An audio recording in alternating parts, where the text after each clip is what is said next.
कभी सोचा है कि पूरी दुनिया में बदनाम होने के बाद You keep sending billions of dollars to Israel. On you all! America आखिर क्यों इजराइल का साथ कभी नहीं छोड़ता? I love Israel. I love Israel. The United States of America would have to invent an Israel. ऐसा लगता है लैला मजनू और रोमियो जूलियट के बाद अमेरिका और इजराइल की लव स्टोरी पूरी दुनिया याद रखेगी। Bond between our two countries is unbreakable. The eternal friendship Relationship is very important. We are you and you're us. लेकिन ये दोस्ती हमेशा से ऐसे नहीं थी, बल्कि दुनिया में एक वक्त ऐसा था कि जब यहूदी और क्रिश्चियंस एक दूसरे से नफरत करते थे। ये पूरी कहानी एक ही इंसान के साथ शुरू होती है, ईसा अलैहिस्सलाम। आज से 2000 साल पहले जब दुनिया के सारे यहूदी फलस्तीन के इलाके में रहते थे, यहाँ उनके पास कोई ताकत नहीं थी, क्योंकि फलस्तीन पर एक बहुत बड़ी सुपर पावर रोमन एम्पायर का राज था, जिन्होंने यहूदियों को बिल्कुल गुलामों की तरह रखा हुआ था और इन पर बहुत सख्त जुल्म किया करते थे। रोमन एम्पायर के इस जुल्म को देखकर यहूदी स्कॉलर्स को समझ आ गई कि अब तौरात में बताई गई सारी निशानियां पूरी हो चुकी हैं और वक्त आ चुका है कि यहूदियों को बचाने के लिए दुनिया में उनका मसीहा आए। अब यहूदी स्कॉलर्स का यह ख्याल था कि जब यह मसीहा आएगा, वो सबसे पहले यहूदी स्कॉलर्स के साथ हाथ मिलाएगा, इन्हें शाबाशी देगा और इनका दोस्त बनेगा। लेकिन ऐसा बिल्कुल भी नहीं हुआ। ईसा अलैहिस्सलाम बार बार लोगों को जमा करके इन यहूदी स्कॉलर्स के खिलाफ बोलने लगे और लोगों को यह समझाने लगे कि आज हमारे रिलीजन को इन यहूदी स्कॉलर्स ने बिगाड़ दिया है। और ईसा अलैहिस्सलाम की इन्हीं बातों की वजह से यहूदी स्कॉलर्स उनसे नफरत करने लगे और रोमन एम्पायर के साथ मिलकर ईसा अलैहिस्सलाम को मारने की साजिश करने लगे। यहूदी स्कॉलर्स ने रोमन एम्पायर पर बहुत प्रेशर डाला कि वो किसी तरह ईसा अलैहिस्सलाम को मौत की सजा सुना दे, जिस पर रोमन एम्पायर के गवर्नर ने उनसे कहा कि ठीक है, हम इस शख्स को मौत की सजा तो सुना देंगे, लेकिन याद रखना ईसा का खून हम रोमन्स पर नहीं, तुम यहूदियों पर होगा। ये सुनकर यहूदियों ने उन्हें कहा कि आप टेंशन ना लें, ईसा का खून हम पर और हमारी नस्लों पर होगा। अब ईसा अलैहिस्सलाम तो यहूदियों की साजिश से बच गए, लेकिन ईसा अलैहिस्सलाम के जाने के बाद यहूदी कभी भी फलस्तीन में चैन से नहीं रह सके, क्योंकि ईसा अलैहिस्सलाम के जाने के कुछ ही अरसे बाद रोमन एम्पायर और यहूदियों के दरमियान एक बहुत बड़ी जंग हुई, जिसमें रोमन एम्पायर ने यहूदियों को बिल्कुल कुचल दिया और हजारों यहूदियों को मारकर जेरूसलम में यहूदियों की सबसे होली जगह द सेकंड टेंपल को गिरा दिया और सारे यहूदियों को हमेशा के लिए फलस्तीन से भगा दिया, जिसके बाद मजबूरन यहूदी फलस्तीन को छोड़कर पूरी दुनिया में फैल गए। और अगले 500 साल तक दुनिया के हर यहूदी की यह ख्वाहिश थी कि किसी तरह दुनिया में कोई मिरेकल हो और यहूदी वापस फलस्तीन की तरफ जा सके। और एग्जैक्टली ऐसा ही हुआ। यहूदियों के फलस्तीन से निकलने के 500 साल बाद दुनिया में एक नई रियासत बनी, मदीना की रियासत। अल्लाहू अकबर। मुसलमानों की यह खिलाफत कुछ ही सालों में इतनी तेजी से फैली कि खलीफा उमर बिन खत्ताब के दौर में मुसलमानों ने रोमन एम्पायर की कमर बिल्कुल तोड़ दी और उनसे फलस्तीन और जेरूसलम फतह कर लिया। जेरूसलम सरेंडर करने से पहले रोमन एम्पायर के क्रिश्चियंस ने हजरत उमर के सामने एक ही शर्त रखी थी कि आप किसी भी हाल में यहूदियों को यहां आने की इजाजत ना दें, लेकिन हजरत उमर ने उनकी बात नहीं मानी और यहूदियों को भी जेरूसलम आने की इजाजत दी, जिसे हम पूरा एक्सप्लेन कर चुके हैं। हजरत उमर के इस ऑर्डर के बाद अगले 400 साल तक दुनिया के यहूदी और मुसलमान एक दूसरे के बहुत ही अच्छे दोस्त थे और क्रिश्चियंस इनके दुश्मन थे। लेकिन 400 साल तक फलस्तीन पर हुकूमत करने के बाद फलस्तीन को मुसलमानों के हाथों से छीन लिया गया। हुआ यह कि यूरोप में एक नया पोप आया, पोप अर्बन। यह एक बहुत ही खतरनाक पोप था, जिसने आते ही यूरोप की अवाम और बादशाहों को मुसलमानों के खिलाफ जंग लड़ने का हुक्म दिया, ताकि क्रिश्चियंस मुसलमानों से अपनी होली सिटी जेरूसलम दोबारा छीन सके। जिसके बाद यूरोप के क्रिश्चियंस ने मिलकर मुसलमानों पर हमला कर दिया। लेकिन यहां मसला यह था, उस वक्त के मुसलमान बादशाह अपनी अयाशियों में और आपस की जंगों में इतना मसरूफ थे कि वो क्रिश्चियंस की इस फौज से नहीं लड़ सके।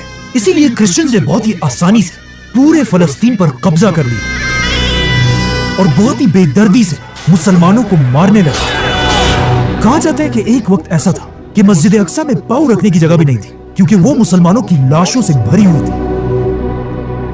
अब क्रिश्चियंस की जंग तो मुसलमानों के साथ थी, लेकिन वो मुसलमानों से ज्यादा नफरत यहूदियों से करते थे, क्योंकि इन्हीं यहूदियों ने बहुत साल पहले क्रिश्चियंस के खुदा जीसस क्राइस्ट को मारने की साजिश की थी। तो क्रिश्चियंस मुसलमानों को मारने के साथ साथ यहूदियों का भी पीछा करने लगे, जिसे देखकर यहूदियों के बच्चे और औरतें इन क्रिश्चियन से भागकर अपने टेंपल्स और सिनेगॉग्स में छुप गए। और जैसे ही क्रूसेडर्स को इसका पता चला, उन्होंने यहूदियों की इन सारी बिल्डिंग्स को आग लगा दी और हजारों यहूदियों को जिंदा जला दिया। जिसके बाद अगले 90 इयर्स तक मुसलमान फलस्तीन को दोबारा फतह नहीं कर सके। आखिर दुनिया में मुसलमानों का एक नया लीडर आया, सलाहुद्दीन अय्यूबी, जिन्होंने दुनिया के मुसलमानों को दोबारा यूनाइट करके फलस्तीन पर एक बार फिर हमला किया। और इस हमले में दुनिया के सारे यहूदियों ने मिलकर सलाहुद्दीन अय्यूबी को सपोर्ट किया।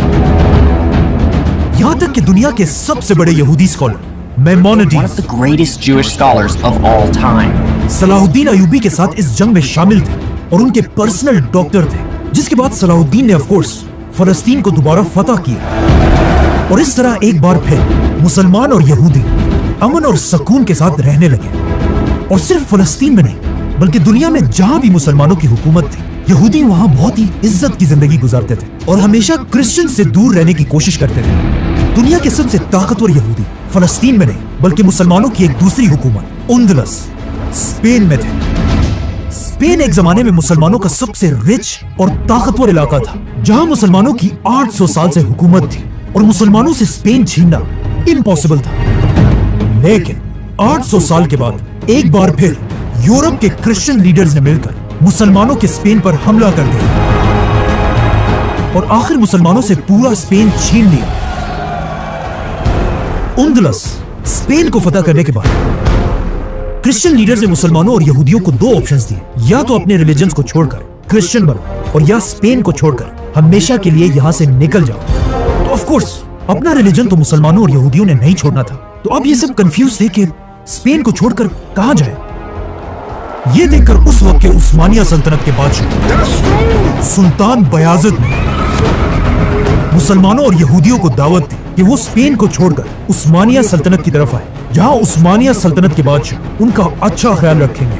अब यहाँ पर एक क्वेश्चन है कि अगर दुनिया के मुसलमान और यहूदी अभी सिर्फ 500 साल पहले तक एक दूसरे के इतने अच्छे दोस्त थे, तो फिर दरमियान में ऐसा क्या हुआ कि यहूदी और क्रिश्चियंस एक साथ मिलकर मुसलमानों के दुश्मन बन गए? ये समझना बहुत ही इंपॉर्टेंट है। इसके कुछ ही अरसे बाद जब कोलंबस ने अमेरिका डिस्कवर किया,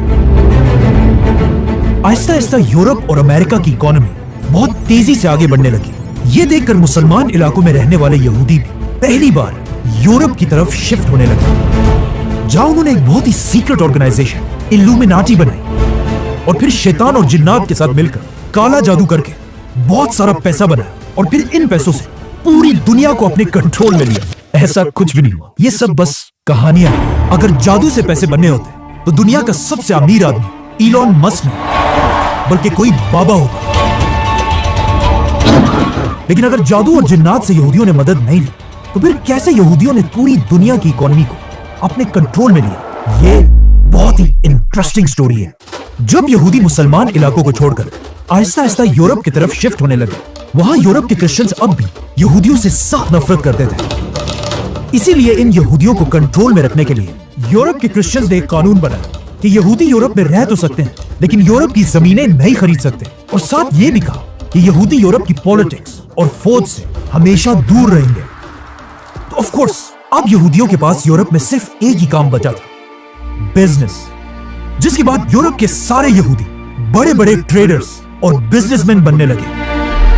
इस तरह यहूदियों के पास आहिस्ता आहिस्ता बहुत सारा पैसा जमा हो गया। लेकिन अब मसला यह था कि यहूदी इस सारे पैसे के साथ कोई भी जमीन नहीं खरीद सकते थे और क्रिश्चियंस के सारे पैसे जमीनें खरीदने में खर्च हो जाते थे। तो अब यूरोप में आहिस्ता आहिस्ता ऐसी सिचुएशन बनी कि क्रिश्चियंस का सारा पैसा जमीनों में बंद होने की वजह से उनके पास कोई कैश नहीं होता था। और ऑन द अदर हैंड यहूदी यूरोप में कोई जमीन नहीं खरीद सकते थे, इसीलिए उनके पास बहुत सारा पैसा पड़ा होता था। जिसके बाद यहाँ से क्रिश्चियंस यहूदियों से सूद पर कर्जे लेने लगे। अब यहूदियों के रिलीजन में भी सूद पर कर्जा देना हराम है, लेकिन सिर्फ आपस में एक दूसरे को, बाकी रिलीजन के लोगों के साथ वो कुछ भी कर सकते। इसीलिए यहूदी भर भर कर यूरोप के क्रिश्चियंस को सूद पर कर्जे देने लगे। यहाँ तक कि एक वक्त ऐसा है कि यूरोप के बड़े बड़े बादशाह भी यहूदियों से कर्जे लेने लगे। उस जमाने में यहूदियों से सूद पर कर्ज लेना इतना आम हो चुका था कि एक फेमस राइटर विलियम शेक्सपियर ने अपनी नॉवेल्स में यहूदियों से सूद पर कर्ज लेने का जिक्र किया है।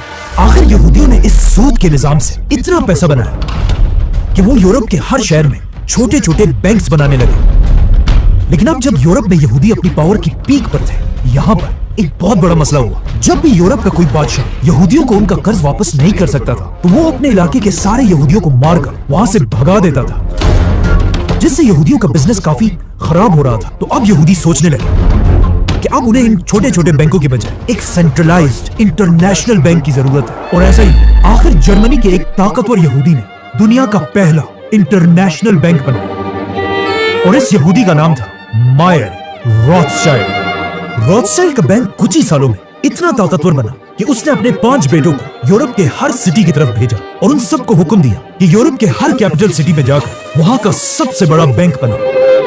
ये दुनिया का पहला इंटरनेशनल बैंक था, और इसका फायदा ये था कि यूरोप की हर बड़ी सिटी में होने की वजह से यूरोप का कोई भी बादशाह इनका बिजनेस खत्म नहीं कर सकता था, क्योंकि जब भी कोई एक भाई कमजोर होता था, उसके बाकी सारे भाई मिलकर उसे बचा लेते थे। इस रॉथस्चाइल्ड फैमिली के पास इतना पैसा था कि उस वक्त की स्पेनिश एम्पायर, फ्रेंच एम्पायर और ब्रिटिश एम्पायर सब इन्हीं के पैसों से चलती थी।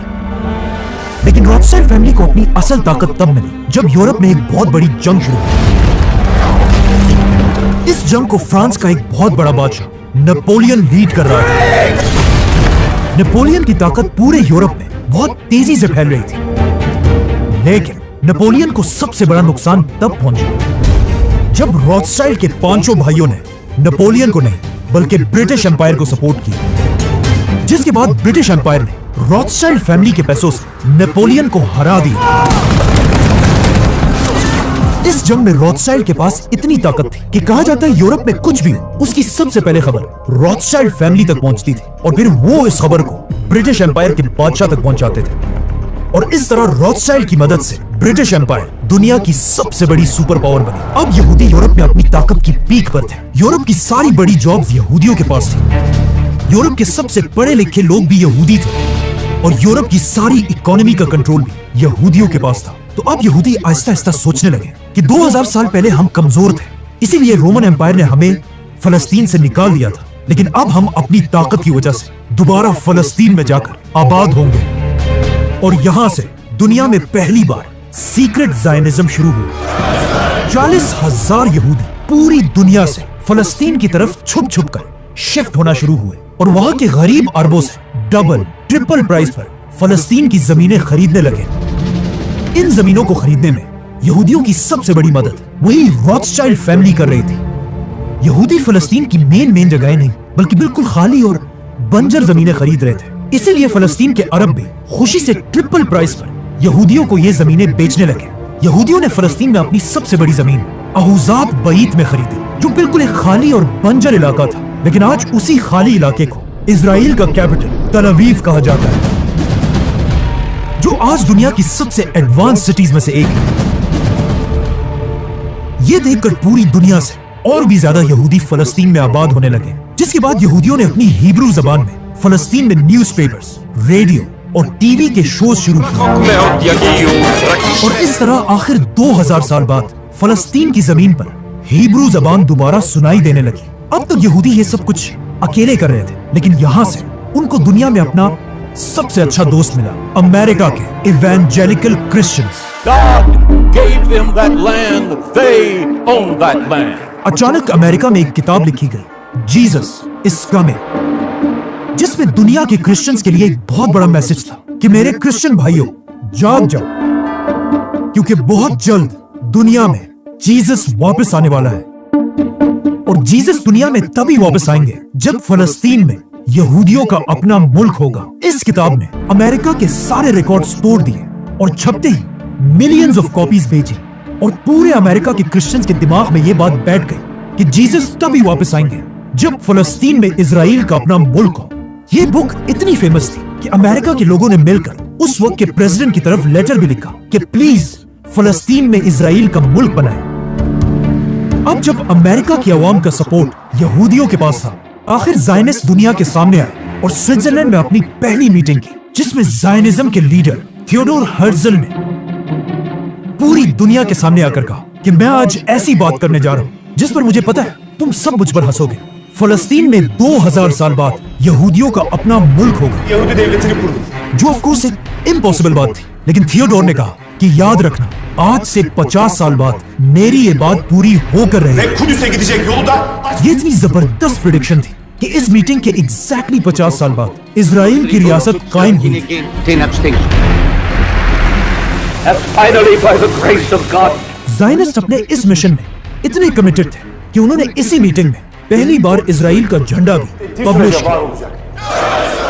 इस मीटिंग के कुछ ही अरसे बाद थियोडोर ने 2 लोग फलस्तीन की तरफ भेजे ताकि वो छुप छुप कर जेरूसलम के हालात उन तक पहुंचा सके, जिन्होंने जेरूसलम से वापस थियोडोर की तरफ एक सीक्रेट मैसेज भेजा कि दुल्हन मतलब जेरूसलम है तो बहुत खूबसूरत, लेकिन मसला ये है कि वो किसी और की बीवी है, क्योंकि फलस्तीन पर उस वक्त किसी और की नहीं बल्कि उस्मानिया खिलाफत की हुकूमत थी और उसके खलीफा सुल्तान अब्दुल हमीद एक बहुत ही सख्त इंसान थे।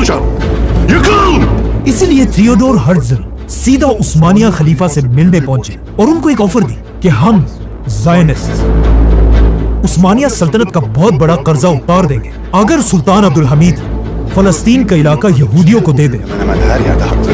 लेकिन सुल्तान अब्दुल हमीद ने थियोडोर को जवाब दिया कि अगर तुम लोग मेरे जिस्म के टुकड़े टुकड़े भी करो ना, तब भी मैं फलस्तीन तुम लोगों के हवाले कभी नहीं करूंगा। और यहाँ से उस्मानिया सल्तनत और ज़ायनिस्ट की लड़ाई शुरू हुई।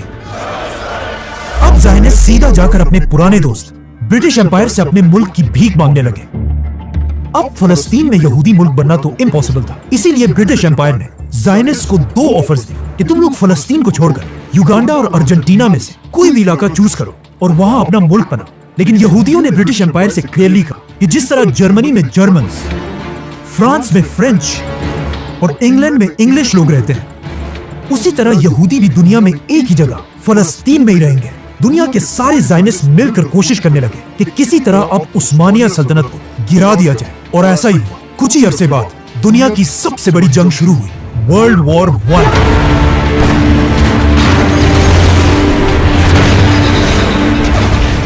End of course world war शुरू होते ही ब्रिटिश एम्पायर एक बार फिर अपने पुराने दोस्त रॉथस्चाइल्ड फैमिली की तरफ मदद के लिए देखने लगे, और उन्हें खुश करने के लिए ब्रिटिश एम्पायर ने रॉथस्चाइल्ड फैमिली से वादा किया कि अगर इस वर्ल्ड वॉर के बहाने से हमने फलस्तीन उस्मानिया खिलाफत से छीन लिया तो वहां हम आपके लिए इजराइल का नया मुल्क बनाएंगे। जिसके बाद ऑफ कोर्स पूरी दुनिया के यहूदी ब्रिटिश एम्पायर के साथ खड़े हो गए और ब्रिटिश एम्पायर ने आसानी से फलस्तीन उस्मानिया खिलाफत से छीन लिया। और जेरूसलम जैसी होली सिटी फतह करने के बाद ब्रिटिश एम्पायर के फॉरेन मिनिस्टर आर्थर बेलफोर ने दुनिया के सबसे ताकतवर यहूदी वॉल्टर रॉथस्चाइल्ड की तरफ एक लेटर भेजा, जिसमें उसने क्लियरली कहा कि ब्रिटिश एम्पायर अपनी फुल ताकत के साथ इजराइल का मुल्क बनाने की कोशिश करेगी। अब बेलफोर खुद तो एक क्रिश्चियन था, लेकिन वो इस सबसे कई साल पहले लिखी जाने वाली किताब जीसस इज कमिंग से बहुत इंस्पायर था। लेकिन अब मसला ये था कि जब ब्रिटिश एम्पायर ने 1917 में इजराइल की रियासत बनाने का ऐलान किया, उस वक्त फलस्तीन में सिर्फ 10% यहूदी थे और बाकी 90% मुसलमान थे, जिससे रॉथस्चाइल्ड और बाकी ज़ायनिस्ट को समझ आ गई कि अगर हम इजराइल की रियासत बनाना चाहते हैं तो हमें फलस्तीन में अपनी आबादी बढ़ानी होगी। इसीलिए वर्ल्ड वॉर 1 के बाद पूरी दुनिया से यहूदी फलस्तीन की तरफ तेजी से शिफ्ट होने लगे। नाउ जिस तरह बहुत साल पहले ब्रिटिश एम्पायर ने रॉथस्चाइल्ड फैमिली की मदद से नेपोलियन को हराया था, अब उन्होंने उसी रॉथस्चाइल्ड की मदद से वर्ल्ड वॉर 1 में उस्मानिया खिलाफत और जर्मनी को बिल्कुल तोड़ दिया था। जिसके बाद ब्रिटिश एम्पायर तो वर्ल्ड वॉर जीतने का जश्न मना रही थी, लेकिन जर्मन अवाम को समझ आ गई थी कि इस जंग में किसने और कैसे उनके साथ बगावत की। असल में इस सबसे बहुत साल पहले रॉथस्चाइल्ड बिजनेस जर्मनी से ही शुरू हुआ था, लेकिन अब जब वर्ल्ड वॉर का टाइम आया तो रॉथस्चाइल्ड जर्मनी को छोड़कर ब्रिटिश एम्पायर को सपोर्ट कर रहे थे, जिससे आहिस्ता आहिस्ता जर्मन अवाम में यहूदियों के लिए गुस्सा बढ़ने लगा और यहाँ से दुनिया में एक नए लीडर की एंट्री होती है, एडोल्फ हिटलर। हिटलर ने आते ही जर्मन अवाम को यह बात समझाने की कोशिश की कि हम तो वर्ल्ड वॉर जीतने वाले थे, सिर्फ इन यहूदियों की गद्दारी की वजह से हम ये जंग बेशर्मी से हार गए। हिटलर जब भी स्पीच करता था उसकी बातें और स्टाइल ऐसा होता था कि जर्मनी का बच्चा बच्चा उसकी हर बात पर यकीन करता था। जिसके बाद हिटलर ने जर्मनी में यहूदियों के सारे बिजनेसेस बंद कर दिए और इवन जर्मनी में रॉथस्चाइल्ड का सबसे पहला बैंक 200 साल पुराना बैंक बंद कर दिया। हिटलर की फौज आहिस्ता आहिस्ता पूरे यूरोप को फतह करने लगी और यूरोप की हर सिटी में जाकर वहां के यहूदियों को मारने लगे। ये देखकर यूरोप के सारे यहूदी हिटलर से अपनी जान बचाकर भागने लगे और इस अपॉर्चुनिटी को यूज करके रॉथस्चाइल्ड के बाकी भाइयों ने इन सारे यहूदियों को फलस्तीन की तरफ भेजना शुरू किया और फलस्तीन में एक बार फिर यहूदियों की पॉपुलेशन तेजी से बढ़ने लगी। जब वर्ल्ड वॉर 1 खत्म हुई, फलस्तीन में सिर्फ 10% यहूदी थे, लेकिन वर्ल्ड वॉर 2 खत्म होने के बाद 30% से भी ज्यादा यहूदी थे। वर्ल्ड वॉर 2 तो ब्रिटिश एम्पायर ने जीत ली थी, लेकिन इस जंग में उनका इतना नुकसान हुआ था कि अब वो इस ग्रेट एम्पायर को और नहीं संभाल सकते थे। इसीलिए इंडिया, पाकिस्तान, श्रीलंका जैसी कंट्रीज ब्रिटिश एम्पायर से आजाद होने लगी। ये देखकर फलस्तीन के ज़ायनिस्ट भी ब्रिटिश एम्पायर को कहने लगे कि अब अपना वादा पूरा करो और यहाँ पर एक यहूदी रियासत बनाओ। लेकिन मसला ये था कि अब भी फलस्तीन में सिर्फ 30% यहूदी थे और बाकी सारे मुसलमान थे, जिसकी वजह से ब्रिटिश एम्पायर इतनी जल्दी इजराइल की रियासत बनाने के लिए तैयार नहीं थी। ये देखकर फलस्तीन के यहूदी और ज़ायनिस्ट अपने पुराने दोस्त ब्रिटिश एम्पायर के खिलाफ होने लगे और पहली बार ज़ायनिस्ट ब्रिटिश एम्पायर पर हमले करने लगे। अब एक ऐसी सिचुएशन थी कि मुसलमान और यहूदी सब ब्रिटिश एम्पायर के खिलाफ लड़ रहे थे। इसीलिए ब्रिटिश एम्पायर ने आखिर तंग आकर फलस्तीन का मसला यूनाइटेड नेशंस के सामने पेश किया और कहा अब आप ही फैसला करें कि फलस्तीन के साथ क्या होना चाहिए। जिसके बाद यूनाइटेड नेशंस ने आज तक अपनी हिस्ट्री का सबसे स्टूपिड फैसला किया। यूनाइटेड नेशंस ने फैसला किया कि फलस्तीन को 3 हिस्सों में डिवाइड कर दिया जाएगा। फलस्तीन का सबसे बड़ा हिस्सा सिर्फ 33% आबादी वाले यहूदियों को दिया जाएगा और फलस्तीन के 66% मुसलमानों को फलस्तीन का छोटा सा हिस्सा दिया जाएगा और जेरूसलम को एक इंटरनेशनल सिटी बना दिया जाएगा। ये ऐसा ही है कि एक केक को 10 लोगों में डिवाइड कर दिया जाए, आधा केक 3 लोगों को और आधा केक बाकी 7 लोगों को दिया जाए, जो एक बहुत ही अनफेयर फैसला था। जब यूएन ने अपना ये फैसला ज़ायनिस्ट और फलस्तीन में मुसलमान कमेटी के सामने रखा तो ऑफ कोर्स यहूदी तो इस फैसले पर बहुत बड़ा जश्न मनाने लगे, लेकिन फलस्तीन की मुसलमान कमेटी ने यूएन के इस फैसले को बिल्कुल रिजेक्ट कर दिया। मुसलमानों की इस कमेटी के हेड का नाम अमीन अल हुसैनी था, जो पूरे फलस्तीन का ग्रैंड मुफ्ती था। ब्रिटिश एम्पायर और ज़ायनिस्ट इस बंदे से पहले से ही नफरत करते थे, क्योंकि वर्ल्ड वॉर 2 में इस ग्रैंड मुफ्ती ने ब्रिटिश एम्पायर के खिलाफ जाकर जर्मनी के हिटलर को सपोर्ट किया था, बल्कि हिटलर के साथ पर्सनल मीटिंग्स भी की थी और इवन हिटलर के लिए एक मुसलमान आर्मी भी बनाना चाहता था। जैसे ही मुसलमानों ने यूएन के प्लान को रिजेक्ट किया, अचानक इजराइल के रॉथस्चाइल्ड स्ट्रीट पर ज़ायनिस्ट का लीडर दुनिया के सामने आया और कहा मुसलमानों की इस ढिठाई की वजह से आज हम ये ऐलान करते हैं कि अब आधा फलस्तीन नहीं, पूरा फलस्तीन हमारा होगा। और इसी के साथ डेविड बेन गुरियन ने इजराइल की आजादी का ऐलान कर दिया। ये ऐलान उसने अपने ज़ायनिस्ट लीडर थियोडोर हर्ज़ल की बहुत बड़ी तस्वीर के नीचे किया था, जिसने इस दिन से एग्जैक्ट 50 साल पहले कहा था कि आज से 50 साल बाद दुनिया में इजराइल की रियासत बनेगी, और एग्जैक्टली ऐसा ही हुआ। इजराइल की आजादी के सिर्फ 11 मिनट बाद सुपर पावर अमेरिका ने इजराइल के मुल्क को एक्सेप्ट कर लिया, जिसके बाद सोवियत यूनियन और बाकियों ने भी ऐसा ही किया, जिनमें सिर्फ एक इस्लामिक कंट्री थी जिसने इजराइल को एक्सेप्ट किया, रजा शाह का ईरान। अब जब इजराइल के सारे यहूदी आजादी का जश्न मना रहे थे, उसके सिर्फ एक दिन बाद इजराइल के पास 5 अरब कंट्रीज ने इजराइल पर हमला कर दिया,